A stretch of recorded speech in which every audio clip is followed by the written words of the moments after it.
Hi guys, it's me, Trudy Lee. How's everybody doing? I might look a little different in this video. I am using my husband's laptop. My laptop has died. I don't know what's wrong with it.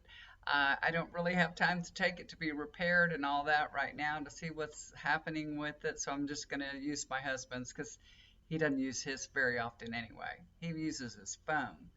So anyway, I might look a little different. It might seem, I don't know how this is going to turn out. Hopefully it'll be okay and you guys can hear me all right. Little update on what's been going on in my life and what's happening with my mom. So I am spending a lot of time at my mother's, most of the time actually. 4 nights out of the week, I am going 4 hours away from my home to stay with my mom at the hospital. And then I come home for 3 nights. My sister takes over, and I go back. So I've been going back and forth, back and forth. Been very busy. Also been doing a little bit of work in between. I have done some readings when I come home. So I am home Tuesday, Wednesday, and Thursday. So if you'd like to get a reading, those days I'm available, Tuesday, Wednesday, Thursday. I'm not doing readings from my mother's because it's not comfortable. I don't feel good doing it there. I tried and I did do a reading there, but I don't want to do it again. I was just exhausted by the end of the day after being with my mom all day. My mother is still in ICU, you guys. This is her 5th week. And thank you all so much for all your comments, prayers, recommendations, and just everything that everybody has tried to give me a little bit of information for help, and I appreciate it so much. Thank you guys so much. It means a lot that you guys care. It really does. But she'll it'll seem like she's getting a little better and then she'll have a setback. She still seems like a toddler. She has to be strapped down all the time. You have to watch her all the time. She will pull anything that she can get hold of, she will pull. She's being fed through, a feeding tube, the NG tube. She won't eat properly. She says she's hungry, but they're saying her swallowing isn't good. She hasn't eaten in such a long time, and they don't want her to aspirate. And then she was on a high level of oxygen. She was on a BiPAP machine for, I'm telling you, almost a week of BiPAP. I'll tell you what, if I was on that machine for a week, I'd be crazy.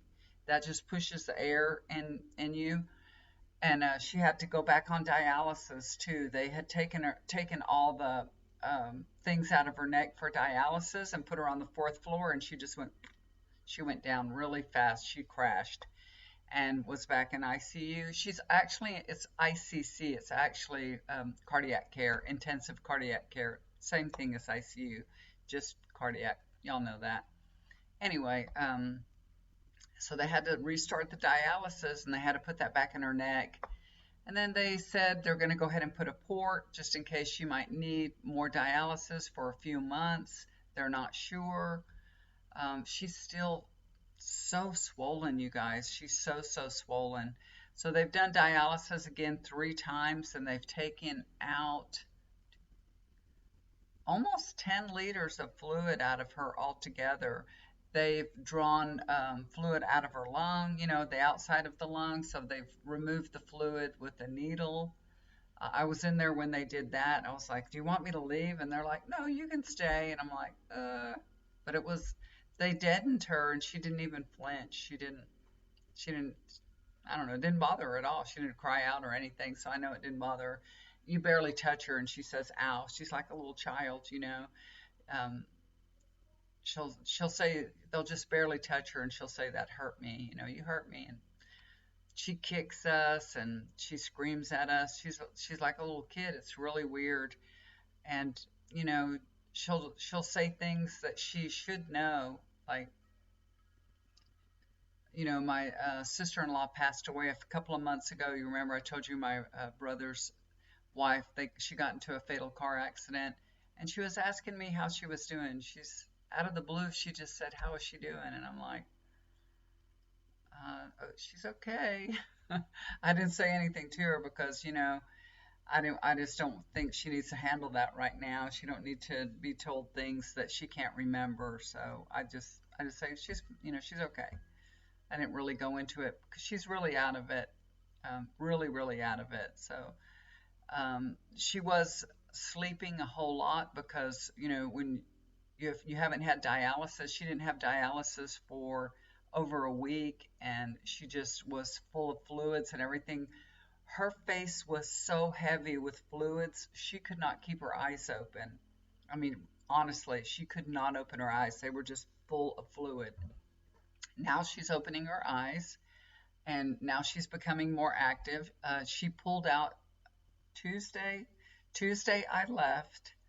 Um, I left around 10:30, 11 o'clock that morning to come home. I stopped by and saw her, stayed with her from 7:30 till 11 or so, and she was, acting. She was active. She was real active and kind of acting out, and then she was sleepy. So by 11 o'clock, she was all tired and everything, and I thought this is a good time for me to leave. I told her goodbye. She was half asleep. I don't think she really heard me, but I left. And sometime between then and the time my sister got there, she got there around 12 or so, a little after 12, she pulled out her feeding tube while she's tied down because she will sink down and put her face to her hands. She pulled out her catheter once already too, and I've taken her hand off her catheter a couple of times, and my sister said she's taken it off a couple of times too. So, yeah, and the doctors there, I told y'all we're having a really hard time. It's Kingwood Hospital. My mother lives in Cleveland, Texas, and it's Kingwood Hospital. And it's like the doctors are clashing over how to treat her and what to do. Her surgeon wants to do one thing, and then the head of ICC doctor wants to do another thing. And so they're like fighting. You know, the surgeon will come in and tell us this is what we're going to do, and then he'll come in and tell us we're not doing that. And it put me in tears. I mean, I was crying because it's you don't know who to believe, who to trust. You're unsure, what's best. I don't know what's best for her. Both of what they say makes sense, and I'm not sure which one to trust. The doctor that's ahead of the ICC unit, I call him Dr. Doom and Gloom because he is always so, I don't, he comes in with really bad energy. He's very down, very gloom, and and the other doctor's very upbeat. He wants to, he's like, we need to get a port in your mom. We need to get this out of her neck. She needs a port in there. We need to do that. We're going to do it tomorrow at 3 o'clock. And then the other doctor comes in and says, we're not doing that. And they're just like, which one are we going to do? I don't know. Why? Why can't we do that? Well, then my mother pulled her NG tube out and they put it back in, but they didn't turn it on. And she didn't have food all day long, all night long, and everything. And so the next day, when she was supposed to have this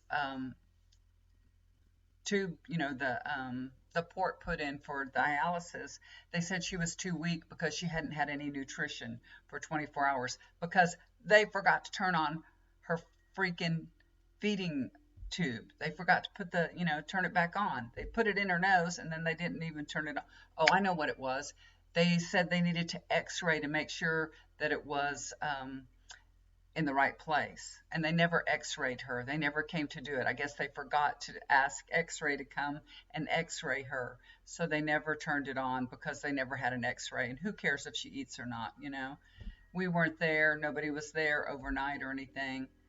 And then dialysis comes and you cannot they don't let you have nutrition while you're having dialysis. So they turn that off, the nutrition off while she's having dialysis. So today she had, over 3 hours of dialysis and she didn't have nutrition then either.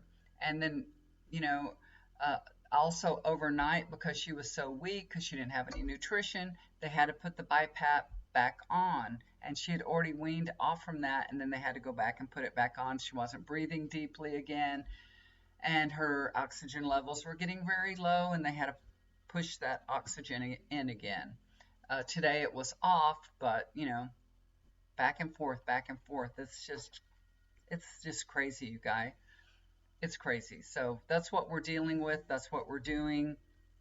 They say that it's going to take about a week for her to get strong enough to have the surgery to put the port in. So now we're looking at her being in, you know, ICC, which is ICU, for this is her 5th week. So that'll be completing 5 weeks, and maybe on the 6th week she'll put the port in. I don't know. They are finally bringing physical therapy into the room. So they're trying to do that. They did get her up today, thank God, because she needs to. Do you guys know what? There's something that we found out today. This is unbeknownst to us. My mother's been in there for, this is her 5th week. She had a new nurse, and this nurse was awesome. I'm not with her, but my sister was telling me he was awesome. He was on top of everything. As a matter of fact, when they finished the dialysis yesterday, they forgot to turn her feeding tube on. Yeah. So my sister had to say, could you please turn her feeding tube back on? But this nurse that was with her today was awesome. His name was Matthew. And you know what? Her bed moves. It moves, it rocks back and forth, and it can shake her and everything. It has all these features on it that nobody told us about, nobody utilized. My mother has been laying on her back, strapped down in this bed. She has pneumonia. She has fluid in both her lungs because she can't get up and can't move.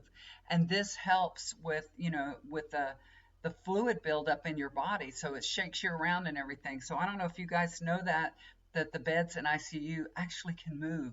I mean, really move. It's like, one of those beds you put a quarter in and shakes.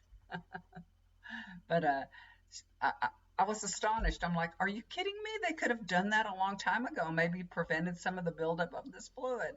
So it's just totally,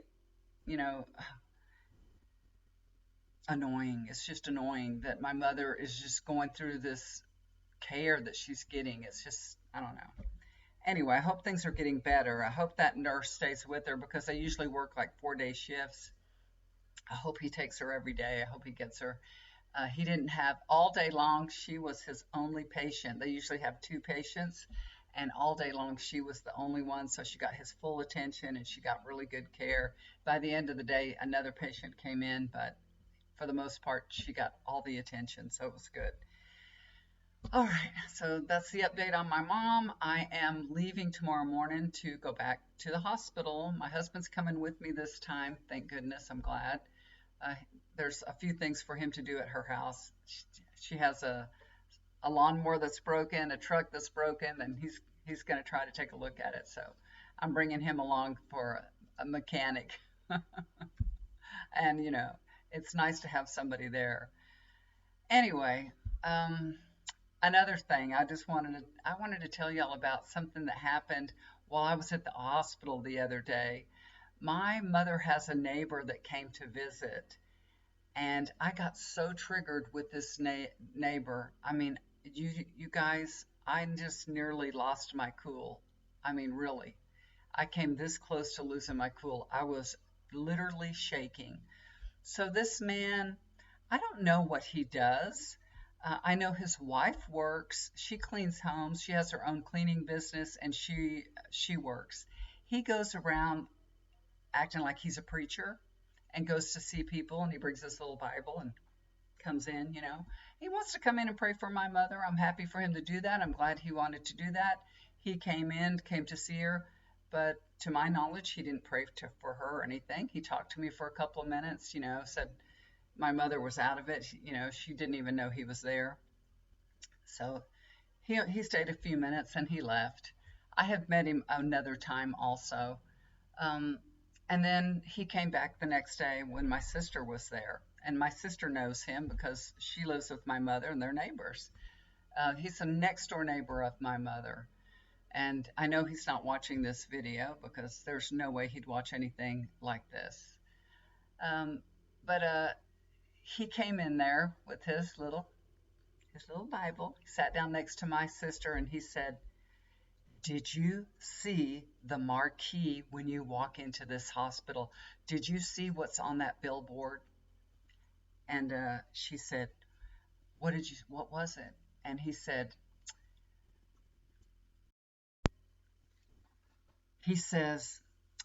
they were advertising for Pride Month. And my sister and him were just like, oh, that's just terrible. I can't believe they do that. That's awful. And I looked at my sister and I looked at him and I said, what's wrong with being gay? And he said, it tears at the fabric of the family. And I said, aren't you supposed to be like Jesus and be non-judgmental? Why are you judging gay people? They're just like you and me. They're raising their families. They're going to church. They're loving, good, kind people. And he said, you know gay people? And I said, of course I do. And he said, okay, so you believe that's okay? And I said, yes, of course I do. I said, why wouldn't you believe that that's okay? And my sister said, because it's an abomination. And I was just like, I was so triggered, y'all. Oh my gosh, I was so triggered. They were kind of like ganging up on me a little bit, and I was just biting my tongue not to say anything to him. And I a little bit got into it with him, saying, you know, gay people love their families, love each other just like you. Why does somebody that loves each other and are raising a family, why is that bothering you? How does that affect your family? How does that hurt your family? Tell me how that destroys your family and tears at the fabric of your family. And if you don't like going to a gay parade, if you don't want to support them, you don't have to. Don't, turn your face away from it and just ignore it. Why do you have to act like if there's something wrong? I was just so triggered, y'all. I couldn't even hardly speak. I was shaking so badly. I just, this man thinks that he's superior, and there's something that I know about his life that, I wouldn't have told this to him, but he has two daughters that moved out of his house at 17 years old and went to go live with their boyfriends. Both of his twin daughters moved out at 17 to live with their twin boyfriends. And I wanted to say so bad, so it's okay if your daughters are adulterers, but it's not okay to be gay. So you pick and choose, what is a sin and what is not. I didn't tell that to him, but I had that knowledge, and it made me so angry that he is acting like, you know, that it's such a big sin, you know what I mean? And he said, so what you think God is just energy. You think God's everywhere, right? So you think God's like part of the clouds, part of the trees, part of the grass. And I said, yes, yes, you got it. Yes, yes, I do. Yes, God is everywhere and God is a part of everything. And God made gay people and God made you. Yes, you got it. And he's like, okay, okay. They're like, she's the devil, So I was so triggered, y'all. I was just spitting nails. I couldn't even talk to that man. He got my phone number off from the board in my mother's room. He got my number and he has been texting me, and I do not answer him. And I told my husband, this man's texting me. I don't want to answer him or nothing, and I'm not. But I hope. My husband told me, just block him, just block him. So he's just, he's like, how's your mother doing? I'm like, call my sister and ask her. Go talk to my sister. Why are you talking to me? I don't want to talk to him. I don't want to have nothing to do with him, because those kind of people, they're not, they're not in a place where they can expand. They don't want to expand themselves. They're trying to expand others. They're trying to push their beliefs on others instead of expanding and exploring what they truly believe and what they feel is right. And of course, I'm sure he loves his daughters, and I'm sure that whatever they do, he would forgive them for. And he should look into his own heart and see that that's how God intended it to be. God isn't over there judging you. A lot of the Christians think God is a king sitting in a big old throne judging us. That's what they think. And it's crazy. And I tried to explain to him my thoughts about the Bible. I said, the Bible has been rewritten, rewritten, rewritten, picked through. Parts of it have been put in there to control masses. I said, and a lot of them are just fables like, Of course, a lot of the Bible is something that we try to follow and believe in, but you have to listen to your own heart and understand it from your own heart. If it doesn't feel right, then it's not right. That's the way that I look at things. So if you're watching this and you come across somebody that is judging, some Christian that's judging others, or saying that gays are bad, or they're tearing at the fabric of families, I would say I would tell them a couple of things. I was so triggered I couldn't really tell this man what I really wanted to, but something important would be for you, if you're in this position, and if I'm in this position again, hopefully I can wrap my head around it and start speaking coherently. And I would tell him that he should be more self-aware and try to understand who he is and his values and what his goals are. And then the next step for him would be a universal awareness to understand how we are all interconnected with all of creation, and how the laws of the universe apply to all of us.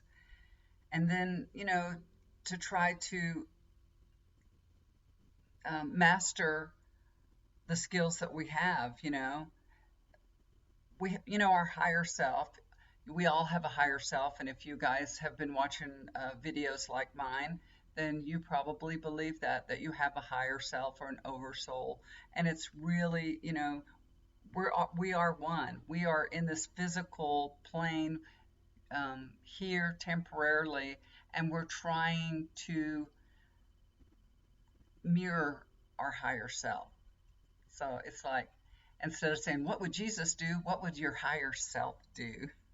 So you kind of need to maybe take a little time, meditate, and get in touch with your higher self and master the skills, and, try to keep in line with your higher self. So, and then find a way to use your talents to serve others, not to force your beliefs on somebody, but to really use your talents to serve others. And when you start asking yourself that, how can I be of service? How may I be of service? If you just meditate and every day ask yourself, how may I be of service? It'll open up to you. That happened for me. I used to hear that all the time. I used to hear, all the time. I would hear that. How can you be of service? Be of service. Ask when you're meditating. Ask how you can be of service. And for a long time, I did not ask. I didn't do that. And then finally, I started saying, "How can I be of service?" And then I got the answer here. So I'm trying to be of service to you guys, and I thank you very much for supporting me as I try to be of service to you guys. I really appreciate it. So if you need anything, let me know. You know that I'm still doing chakra balancing, energy cleanse, healing services, anything that you need, and readings. So like I said, my readings will be Tuesday, Wednesday, and Thursday. Only have 3 days a week I can do them. But if you'd like to get a reading with me, let me know. So email me. Look down below. I'll leave my email, and I will get back with you, okay? All right, guys. So back I go to my mamas. Thank you for all your prayers, comments, and love. I really appreciate it, and I hope this video is okay and y'all can see it all right. It's different. I know it looks different. It's a different camera. Might be even better. Who knows? I know I look different in it, so we'll see. We'll see. Tell me how you like it. Maybe I'll stick with my husband's computer. Or maybe I'll steal it. Love you guys. Do something kind for somebody, it'll always come back to you. And have patience. It's needed. Bye bye.